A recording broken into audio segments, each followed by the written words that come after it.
We have here today on the Moms Without Capes podcast, Suzanne Culberg. Welcome to the show, Suzanne.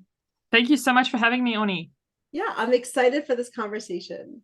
Me too. So, Suzanne is a renowned author and coach who specializes in empowering overgivers and people pleasers to establish healthy boundaries and confidently say no without the guilt.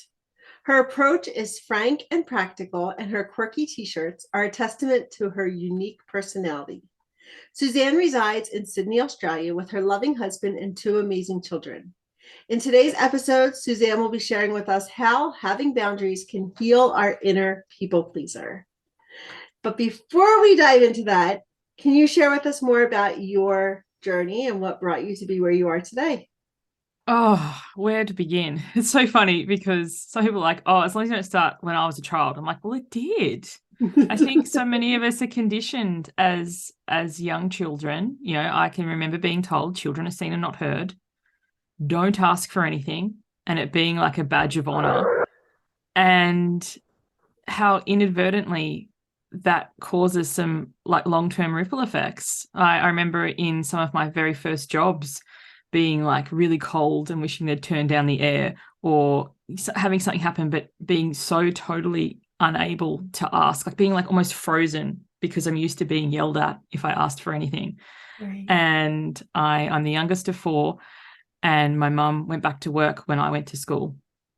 So she would often drop me at places to be babysat until she finished work. Makes sense. And I remember one time I forgot my water bottle. It doesn't sound like much of a thing. And my mum worked till like 9 at night. And when she finally came to get me, I was like running at the door, like, let's go. I left my water in the car. And the person who was watching me was like, why didn't you just ask? Like, I didn't even think to offer you a drink. You Right. could have just helped yourself. And just the little things that go unnoticed, unassumed in this household, this is how it's done, that we don't communicate when people come over because we don't think to. So basically, I had a lifelong habit of being the people pleaser. I love it. I heard it recently called people pleasers are exploding doormats. I was like, it's so perfect. Because I'd always call myself a doormat, but you get to the point where you just can't take it anymore and then you just Yeah. lose it. Yeah. Usually not at the person who you're actually mad at.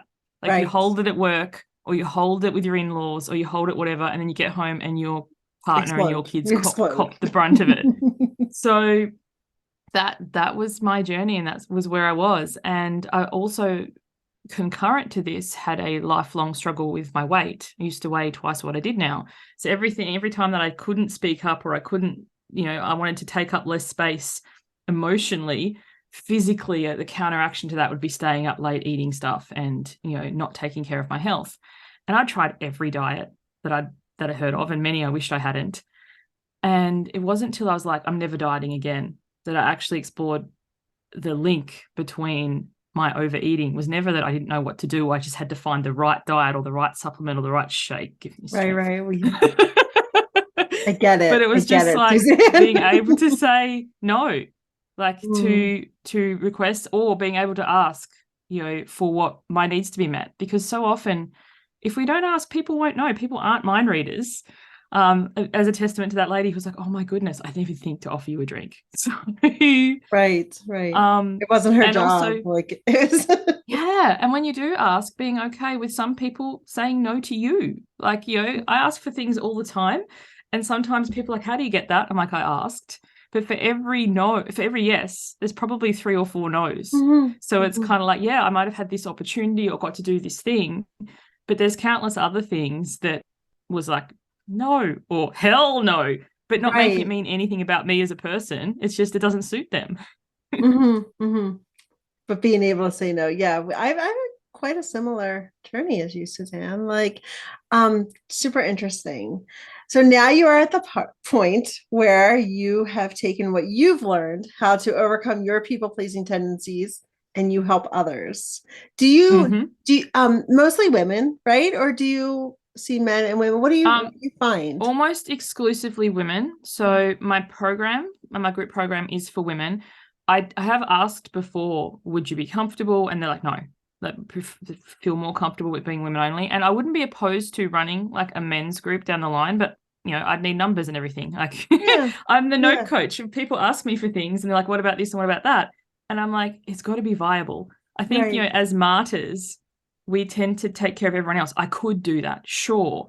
But then Right. our own needs aren't being met, or it's, it's not a sustainable thing. So it's like, if you want this, great, go find me 10, 9 other men. Let's make a Yeah. group. I'll go Right. for it. Oh, but I don't have, it's like, well, no.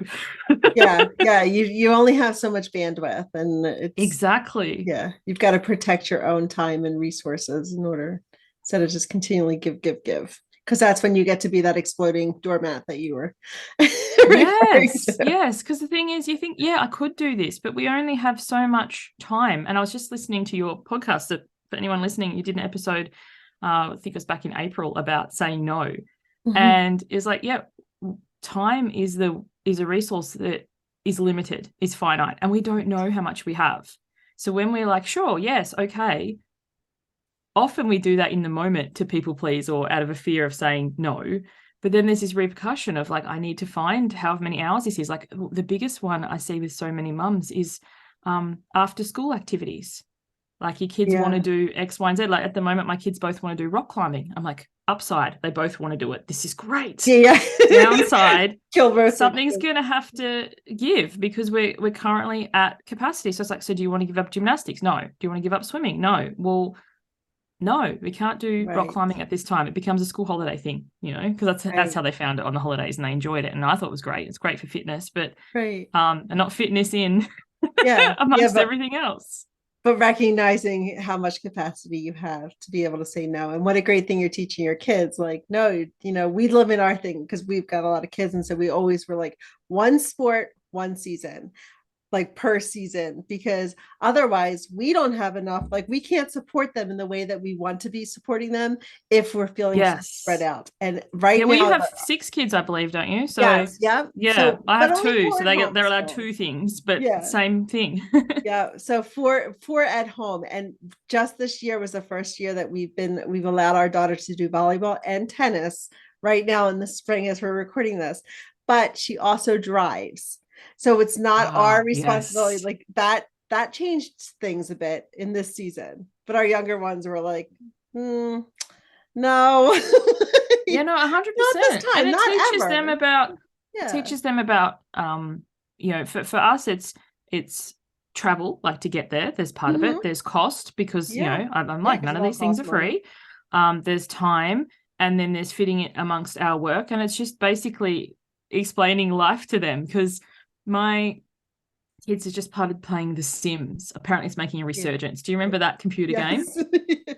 And my youngest, he's playing it, and he's like, oh, this person keeps stealing my stuff. Anyway, I said to my husband, show him how to install a security system. And, he's like, okay. So I must have been in the other room. I think I was cooking dinner. And he does that. And anyway, 5 minutes later, he's stealing my stuff again. And I've literally got my hands covered in food. And Jeremy's like, don't worry, I'll deal with it. And he goes in there. He starts bursting out laughing. And my husband never laughs. He's the most stoic person ever. And I was like, this I got to see. So I'm like coming out of the kitchen, chicken all over my hands. Don't touch me. What's happening? And he's like, it's the repo man. Anyway, I burst out laughing. And Casmire's like, what's a repo man? Like, I don't understand. He's like, well, when you don't pay your bills, they repossess your stuff. Yeah. He's like, you have to pay bills? Every time they come and took the stuff, he just bought it again. Yeah. And he's like, and it's like, this is what it's like to be an adult. There is utilities, there's, expenses. Mhm. When it comes, you can't just ignore it. And he's like, oh, being an adult's so hard. He's never gonna want to grow up.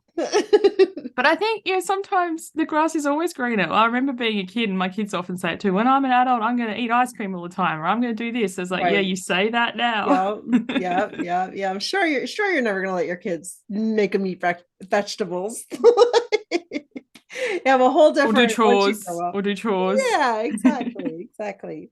So why do you think it's so hard for women to say no? Oh, there's many layers to it. I think part of it is, we want people to like us, and we worry if we say Mhm. no, then they won't like us. Or we've had experiences that, we've had no said to us, and we've made it mean something. So we've tied it to our worth or our value or whatever. And saying no can actually bring people closer, because like it's a way to show that you want them in your life. Like, saying no, setting boundaries, because if you didn't want them in your life, then you just leave them on red or ghost or whatever. And I Yeah. think it's a way to bring people close together. Like if someone says, hey, do you want to go to the movies? Like what's just started here? Guardians of the Galaxy at the time of recording this. Suze, do you want to go and see Guardians of the Galaxy? I actually do like sci-fi, like Marvel, but if I didn't, you might be like, well, I'll say yes because they might never invite me again. And then you go Right. along, you're like, oh my goodness, like if period dramas, Yeah, like my you do mum it loves like like Downton drudgery. Abbey and stuff. I can't stand them. Mhm. But I go because it's like, oh, it's quality time with my mum. But it's like, is it really? If one of us is like, I can't wait till this ends, I'm falling asleep. Yeah. Yeah. If one of you is miserable, like, is it So really if you that quality change it and time? you go, thank you so much for inviting me, I appreciate it. Because that's true. I love the invite. Not actually into sci-fi. I'm not actually into period dramas. Like what else is showing? Then you actually open up, because people do like more than one movie or more than one food. And I think so often we Right. don't say no because we value the initiation and the invitation, or the request for connection. And we feel that if we turn it or twist it by saying, not that, but how about, then that Right. is, rude. And it's like, Right. no, I'm reclaiming that's not rude. That's actually amazing, because then you can find a common ground. Yeah. Yeah. No, all of that, Susie. I'm just like, that's exactly, yeah, because we think it's going to damage our relationship with somebody by saying no, when in reality it actually allows them, like, it's like that boundaries, like others treat you how you treat yourself, and like how you, the boundaries you set allow others to see how you can be treated and how you want to be treated, and so it And gives also, them something to expect. yes, it gives that. Brene Brown says clear is kind. So when somebody has really good boundaries, you know what to expect from them. But also, it can, if people are willing and open to it, make much deeper conversations. So, for example, I run an online business, and my sister had a bricks and mortar business, like she sold craft supplies, that she recently transitioned to online, and got a shed at her house and posts it from where she lives. And she said to me, Suzanne, can you help me set up a YouTube channel? And I'm like, well, yes, I could, like, technically. However, I'm really not the best suited, because I have a online business. Bricks and mortar is very different. And although I could, I don't know the ins and outs of SEO and optimizing. And, we ended up having quite a Barney, quite a fight about this, because she was like, you don't care about me and you don't want to help me and you think you're so much better. And I'm like, no, hold up. It's in service to me if I recommend somebody who this is their business, this is what they do. So you are found and you can, Yeah. Yeah, she's and getting an expert. She's getting definitely more quality, like, than she would get just so I hiring, can totally see having how you she'd be help like, her. oh, she doesn't have time for me. Suze doesn't care. She's too busy. And I was like, no, my no is not, so in the end, I was like, if you It's want me for to her set it up benefit. 100%, I can do it. So I did. And this was probably going on a year ago now. And it doesn't have many subscribers. It's not really, and she goes, it's not I'm like, because it's not I told you optimized. so. Like, if you had, Don't want to this, say it, but like, yes, I have a YouTube channel, but it's not part of my brand and priority. I just yeah. shove things there because some of my people prefer to read. And if you put a video on YouTube, then they can turn on subtitles. So, sometimes we see somebody's business or what they're doing and we think, oh, I'll ask them. But in the scheme of what they're doing, when they say no, it's because this is like a sidearm. It's not an important part of what I'm doing. If you want it to Right. be a priority, I'd get an expert. So like with my website, I didn't bother DIYing that. I was like, I'm just going to Mhm. hire someone because Yeah. trust me, that's not where my Yeah. skill set lies. But my YouTube is total DIY. Right, right. And back in your people pleasing days, you'd probably more likely just to jump in there and help your sister, Oh, like, get it 100%. together, You and and you like, think you're helping. And it's even things around the house. Like my husband doesn't have a particularly handyman skill set. He's mm, an engineer. Like give him a big machine, all at it. But like let's fix a shelf. It's a no. So we don't have tools or a garage or stuff and when we need it, we'll just like get a air tasker kind of thing. Can you come fix mm. this? Hire a hubby. I love it. Hire a hubby. And my dad, he gets so affronted when he comes to visit. He's like, where's your tools? Where's your garage? Where's this? And I was like, oh no, when we need things, we just hire someone. He's like, why would you hire someone? Are you incapable?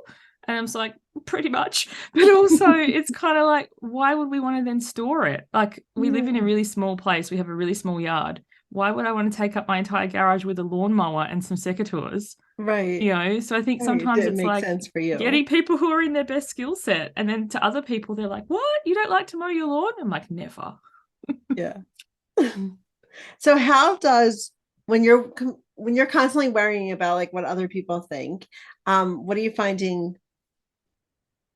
Why do we do this? Like what other people, how does this hold us back when we're Oh, in continually countless worrying ways. about what other people think? Because you don't remember which version of you showed in which place. Like me, naturally, It's I'm quite true. sweary. Like I'm a sweary fairy by nature, and I've Mhm. held a lid on that for I don't know how many years. And when I, finally came out as like, this is how I am. You And came if you out. go to my website, it's in the top line. You can't miss it. I remember my mum getting so offended. And after I laughed, I'm like, where do you think I learned it from? Like so often what we really get annoyed with other people is something that we, Ourselves push down do. ourselves. Yeah. But you don't remember. So is this the friend that I'm, like I have friends who are vegan and friends who are, certain faiths or beliefs. And I'm like, oh, am I allowed to eat meat here? Am I allowed to be this here? And it's Yeah. kind of like me changing who I am to appease them or to whatever. Like It's when we stressful. really love and connect with It's- someone, it's like, oh yeah, Suzanne eats meat, and then that's okay for her. But there's a difference between deliberately, like I wouldn't, as I said, I'm a sweary fairy. If I was in like an elderly people's home, I would contain that. But in the day-to-day life, it's not having to put on masks or remember which version of you is showing up here. Because that gets exhausting. Yeah. Yeah. So being able to just be your authentic self, regardless of where, like, it's say, what you think of me is what you think of me. It has no reflection on who I am. Exactly. And also too, then you don't really get to know you when you're Mhm. always pleasing others. I remember in recent years when I started to be, more me, people were like, you've changed, that invariable you Yeah. change that used to Yeah. make you Yeah. cringe inside. And I was like, no, I haven't. I've just become more me. Like I've always been this way. And I think sometimes, in friendships and relationships, we can put on a mask, we can be a version of ourselves for a period of time, but then we slip up. It's kind of like holding a beach ball underwater. In the beginning, it's easy, Mhm. but after a while, your arms get tired and the ball hits you in the face. And people's like, why did that friendship break down? It's because they saw the real you. Like if they didn't like you from day dot, but they only liked you if you always turned up and always brought food and always were the one to offer. Like I remember I was always the friend who was like, let's go to the movies, let's do this, I'll watch your kids, whatever. And then you have this checks and balances system in your head. Well, I did. I'll own it. I'll throw myself under the bus. And then when something happens and you're thinking, okay, I've done all this stuff, like it's now my turn. And people with good boundaries don't reciprocate because they don't feel the need to. They're just like, yeah, no, get really offended. Yeah. Yeah. Did How did motherhood affect your people pleasing tendencies? Do you like were you kind of already I like transitioning? You said Transitioning. coming out. Were you already like No, transitioning motherhood's into it? affected it a lot. So So let's talk about that. How did motherhood affect it? my children are sorry, I've got this heat proof mug thing. I want to turn it off to maintain the battery. best thing I ever bought. It was so funny in the What past. I is never knew it? that. Like it's I a saw the price. battery I was like, I'm not buying operated that. mug? Yes, and you can control it from your phone. It's called an What? Ember. And That's so so this is the mum's thing. You make yourself a cup of tea and it's yes, cold. and you forget Drives me about by the time. crazy. And you forget about it. And so I bought this mug and then I start doing podcasts or whatever and I get talking and it's cold. Ugh. And my friend had one and I was like, I'm going to buy it. And then I saw how much it was. I was like, I'm not going to buy it. And then I'm like, no, stuff it. I deserve this. I love a nice Yeah. hot cup of tea. And the battery lasts for 2 hours and you can turn the temperature up and down from your phone. Huh. It's the best thing ever. Anyway, You should people become an pleasing. affiliate for it. I totally should. Totally should. You have me If sold anyone's on listening, it. it's called an Ember. You can get them from Amazon, probably other Okay. places too. But and they come in different colors. I had to get gold to go with my pineapples. Yeah. Anyway, I'm gonna write it when down. my kids were born, this was actually part of the transition thing. I think was started from this. So I had a friend who didn't have a car, so she used to. And this was before the time that click and collect and where they drop your groceries at home and stuff in Australia. That's really come up, especially since the pandemic. But this was like a decade ago, so that wasn't a thing. So I'd see her at the supermarket. She'd catch the bus down with her son in the pram. It was a whole palaver. And I was like, that must be really challenging. And I said to her, I get my groceries once a week. Would you like me to pick you up, pop your son's car seat in next to my daughter's seat? We'll go together. I'll have my bags open. You tie your bags off. So when we put them in the boot, I think you guys call it the trunk. We'll know whose is who. Right. It's totally a thing. And she's like, that would be fabulous. So we started it. And about once a week, that's what we did. She'd put the car seat in. We'd get the groceries. And then what started to happen is she'd be like, the midweek, she would have forgot a few things. So she'd ring or text and go, hey, I need some stuff. Can you pick me up, take me to the supermarket? I was like, yeah, sure.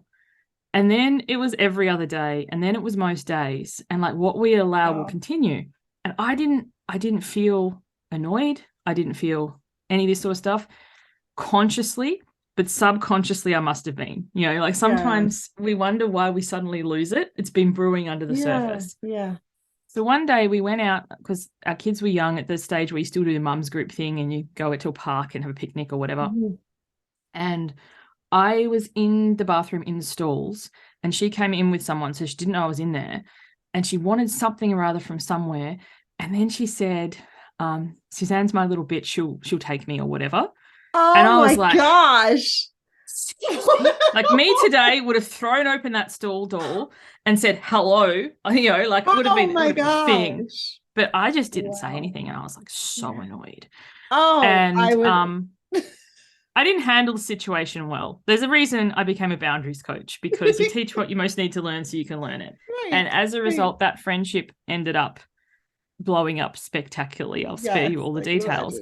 But people you can get so self-righteous. And yes, I could. But the thing is, it wasn't like there took two to tango here. I did not communicate I didn't say no any of those times, or not today or whatever. I didn't say, actually, this is becoming a little bit inconvenient for me. I didn't ask for contributions for petrol money or fuel. Right. I played a big part in this. And I think sometimes when we get stuck a lot in our victim or martyr archetype, it's always them.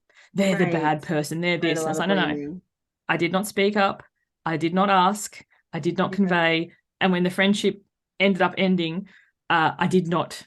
My part of that was contributing 50-50. Yeah. But from there, it was kind of like that was a real seed that it was like, once I got over my righteous indignation to go, what part did I play in this? Right. Because when these things keep happening to us, like the same movie with different actors. What's the common denominator here? The common denominator is me. So it was kind of like communicating and things. And so now if people want things or we have things that we agreed on, having that difficult conversation, because setting a boundary is one thing. It's upholding it, it's maintaining it, it's reminding it. It's not getting in your head, they don't care about me or they don't feel. It's like, no, everybody is the leading lady of their own life. Everyone else is a secondary character. So it's just a reminder of like, this starts at this time, or if you're not available, I will wait for 5 minutes or whatever your thing is. And then they get to choose, do they want to come on your car or not? Right. So, It's like shifting that mindset of like, just that you are 100% responsible for your own life. Like nobody else is going to, I just saw a thing the other day. What was it? It was something like, I shouldn't have even brought it up because now I can't even think of it, but it was on the same thing like that. Like takers or takers don't have any boundaries. So givers have to create their own boundaries, because otherwise givers have to have boundaries because takers don't have any. Right. And there you go. And then you end up being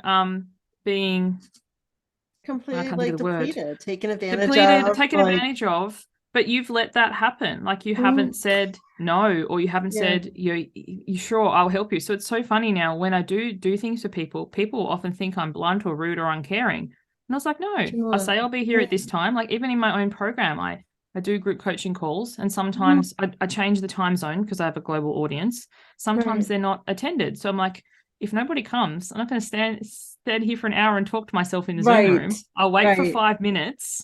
Yeah. And then I'll end the call. Right. And people were like, oh, but and I was like, no, I've got things to do. You've set your boundary. I had this happen. I waited. Nobody came. Went and did a meditation. Went to bed. It was great. Yeah. Yeah. That's always a struggle. Like, especially with husbands and wives, like, when they're like, well, my husband doesn't do anything. Or like my husband doesn't offer to do anything. And I'm like, no, it is takes two to tango. Like you've got to recognize your own role and what you're playing in that, because you're the only one, you can only change yourself. Like otherwise you're just Exactly. nagging and getting frustrated and getting discouraged. Like all of these things you're feeling, it's because they're not changing. Like you've got to change yourself, and And you've you've got also to got to step find what down for that works. other person to step up. Because sometimes with, partners, husbands or whatever, our standards and their standards are totally different. So when we Mhm. say, hey, can you do this? They think they've done it. They've followed through to Yeah, the ability that they wanted it done. Like right. even with task allocation or whatever, it's like he'll do it, but I have to keep asking him. And Yeah. it's like, but there's a difference between like I'm handing this over and this is now yours, Right. and Right. I'm carrying the emotional labor of this and having to remind you. And Yeah. it takes time to establish. And you look at other people and you go, oh, they do it so seamlessly on the outside, but you don't know how long it's come to that. So like, Right. I'm thinking, what do you call it? School permission slips for things. It was funny. Oh, My kids, when they started school, it always got on top of me. Like, oh, the kids, I forgot it was free dress day, or I didn't send a gold coin for the cake stand or whatever. And one day I had a moment, straw broke camel's back, and I was totally melting down about this. And my husband, bless his cotton socks, he's like, how hard can it be? You get the notice from the bag, you action it or whatever. Like he didn't mean to be so sarcastic, easy. but he so was. And I was like, you get the notice from the bag. You get the notice from the bag. I'm like, do you know it's an app? It's an app. They don't do notices in the bag. That was when we went to school. And he's like, what? So from that moment, I was like, if it's so easy, how about you do it? And I fully handed over, like delegated that to him. And he's like, okay. And then like half an hour later, he's like, when I come down, he's like, what's the app called? No, That's the app. I actually did very similar thing, and it was with our tenants, our son's tenants, and he was like asking me different things, and I was like, listen, I'm like, the parents have an app. I'm like, you can do it. And then he's like, well, how do I do that? What's the new app? I'm like, this is so like all I had to like just hold it down. Like they've been in tennis 2 years now. But it's the Exactly. whole like weaponized incompetence thing. Like, okay, it's understandable he doesn't know because he hasn't had to know, but now he's like interested. So, like, yes, you can do it. You can load the dishwasher and you can do it your way. Like, don't think you have to do it my way. And that's the thing that we gotta let go of. We've got Oh, to let have you go seen of that that meme that like goes control. around? It says in every relationship, there's two people: one who stacks the dishwasher like a rabid raccoon, and one Yes. who does it like with military precision or something like that. And I'm like, yeah, I'm the rabid raccoon of the Yep. family. Like, Yeah. So let's talk a little bit about mom guilt, and or not even mom guilt, just guilt, period, and how that plays a role in not being able to like hold boundaries. oh, Where there do you is see that so come up? much guilt being a mum because, you hear when they come home from school and their friends got this or their friends doing that, and then you want to, you want to do what's best for your kids. You want them to be happy. You want whatever. But sometimes it's like there's enabling, or there is, and it's like one of my um friends' kids got something recently. I can't remember what it was. It was school holidays here. And it was actually so funny because my son was so insightful about it. He's like, we didn't do a lot of things on the school holidays, but we did them as a family, like close and local and all this sort of stuff. Whereas they got this, I can't remember what it was. And he's like, but he never sees his daddy because he's always at work. So, that sometimes we like, I want to give them everything. I want them to have the best of everything. So I work really hard at the expense of having a relationship and connection time. And sometimes we have the relationship and connection time, but then we don't have the bells and whistles and they do all the things. But it's deciding that, you guys get to decide your dynamic, your what works for you. Some people like there's the grass is always greener. So, which thing is it? And I think it's such a great lesson for kids to learn at a young age that we don't necessarily get everything in life. And sometimes you get the thing and then you're already wanting the next thing. Right. So for me, for mum guilt or I suppose the biggest one is, say something happens and they injure themselves or they're sick. I can't remember who it is. It's like Gandhi or somebody who's like, there's the two types of pain. There's the initial pain, but then there's the suffering. So Mhm. like I remember my son hurt himself recently, not badly, but I was like, oh, that's bad. And then I was like, I shouldn't have left it there. Like, I left it there so he tripped over it. So the mum guilt is like, if I had cleaned up after myself, if I had, so it's just kind of looking at things happen and we do the best that we can with what we have. And when we know better, we'll do better. Like, don't leave it in the middle of the thing. But yeah, the pain happens, but the suffering and the guilt is kind of optional. And yeah, sometimes they've got to learn the lessons and we've got to learn the lessons. And it doesn't bother me as much as it used to, because I know that we have the relationship that we have and we make the most. But I talk a lot about my kids in my social media, in my newsletter. And I remember one day a lady wrote back to me and she was like, I feel like such a bad mum. Like, you're such an awesome mum. You post about what you do with your kids and everything. And I was like, you only see a snapshot. And you follow somebody on socials, you see a reel, you see whatever, you see 15 seconds, 30 seconds. Even if they post frequently, you see, probably what adds up to a couple of minutes in an entire day. Yeah. Most people don't post the shit show behind the scenes. So don't ever compare your everyday stuff to someone else's highlight reel. Yeah. So I always am like, there is so much stuff that happens behind the scenes. Like, and rarely when my kid's having a temper tantrum or like everyone's fighting, do I think, oh, let me pull out my camera and take a picture of this. Like, I just don't think of that. And I'm like, so you're going to get those moments when everybody's getting along, when things are calm, when we're having fun. And I'm like, hey, let's capture this moment. Let's capture this moment. I am not thinking about it in those other times. So that's just what we post. And it's hard that compare game, getting yourself out of that. Like, but definitely being aware that it's happening. And so I'm curious, what did you respond to? Did you just share with that I did. And also I'm like, and look at all the things, because I have posted the temper tantrum or this or that, or the challenging things, and a lot of people say not many people post that, and it's like, it's not posted to get everyone to go, oh, poor you or whatever. But it's to post it to show the totality of life. Yeah, this is real. Like, when you clean up somewhere and you're so excited, you're like, look at my pristine kitchen, and you turn around, meanwhile in the lounge room. Right. Oh. But, I love that one where they do the where they'll take a picture of like the clean, they like, quick, hurry up and look, because don't blink, because it's not going to look like this in 2 seconds. Like, where we're living currently, we're renting, so 3 or 4 times a year the owners come do the inspection, whatever. And the inspection was yesterday, so the night before, vacuumed, mopped. I was like, look at this, you could eat off this floor. Do not recommend. But then the kids are like, can we make fairy bread? And to anyone listening, I don't let them do this all the time. It's an Australian dish. It's disgusting. It's basically bread, butter, and sprinkles. It's like, it's a thing. And I unthinkingly said, yeah, okay. Like, and anyway, when I came to the kitchen afterward, I was like, you guys get back in here. Did you see this floor before? Look at this floor now. So, like, it happens. And we all have moments where we say things where we're like, oh, if anyone else heard that, or that wasn't in my highest and best. But it's just the reminding it that it happens to all of us. And we have our moments. Hold on 1 second. I'm going to pause and then I'll edit this part out. Hold on 1 second. Okay. We're switching couches. So you wanted me to come help him move the couch. Okay. So what do you do for fun, Suzanne?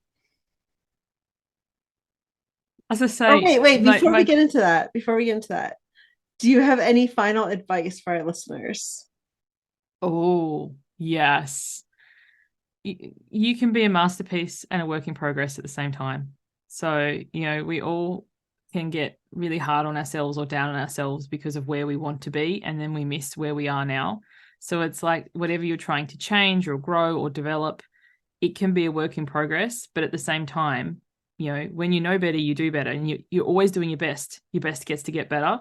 So don't let the fact that you want this and you're not there yet stop you from taking that action today and appreciating where you're at right now. Awesome. That's some great words of advice. So what do you do for fun? Well, that's such a great question, because my go-to answer used to be, I'm a mum, like, a hot cup of tea, but now that's why I asked that all the time. Moms can give themselves permission to have some fun. But 100%. I absolutely love burlesque dancing. So Totally, Oh, but okay. only online. I don't do it in person. Okay. There's a lady called Khalida Malouf. Highly recommend her. She runs Burlesque from the inside out.